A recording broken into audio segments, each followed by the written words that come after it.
Hello and welcome everyone to the Commodity Report for the 3rd of May 2023, presented by myself, Phil Carr, at the Gold and Silver Club. Sell in May and go away. We talked you through it on last week's report. Expect dollar strength as you head into the month of May. Platinum, we banked 530 points just yesterday, and the dollar index, we banked over 130 points on Tuesday as we've seen the dollar break out to 3-week highs. Now, alongside that, we've seen oil prices dipping 4%, the usual selling pressure that you get as you transition into the month of May in the lead up to Wednesday's FOMC statement. Not only that, this week we've got the European Central Bank on Thursday. Then we have on Friday non-farm payrolls. Then next week we have the Bank of England interest rate decision as well. There's going to be back-to-back trading opportunities for you to capitalize on. As we talked you through on the week ahead report, we've built into multiple positions on the dollar here to benefit from the typical risk-off sentiment that you get once you start hitting the month of May. We've got stocks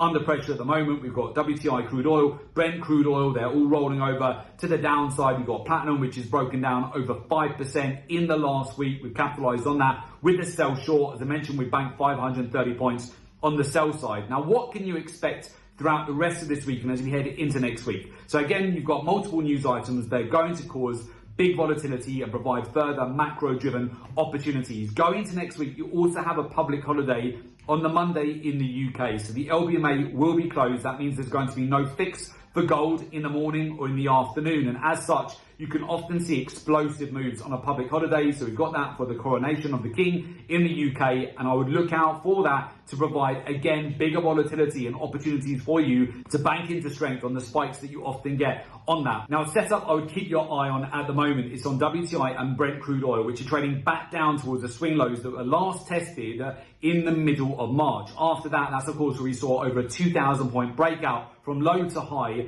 for crude oil. We benefited massively from that gap higher that we saw at the beginning of April, that 580 point gap higher. As you know, hedge funds and money managers, they then bought in much later into the move, FOMOing into oil after we'd already had a significant breakout all the way back out to 3-month highs. As a result, what we're seeing at the moment is those hedge funds and money managers, they're getting liquidated on the recent longs where they're bag holding from the top of the range. Now we're seeing the price action break all the way back down towards the swing lows, which is stopping them out. And this is providing a much better opportunity to yet again buy back in at the swing lows that were tested back in March. These levels were also tested back in February, back in January, and also December. Each time we've seen support come back in at those levels. So again, if you look at WTI and Brent, we're trading back down towards the lower end of the ranges. Much better opportunities to be had here, where we've seen hedge funds and money managers, they're basically FOMOed in, bought in much higher, and they're now getting liquidated. Now, alongside that, the dollar index is a position that we've continued to now protect those trades, which have moved really well into the first week of May here to benefit from the normal risk-off sentiment that we do have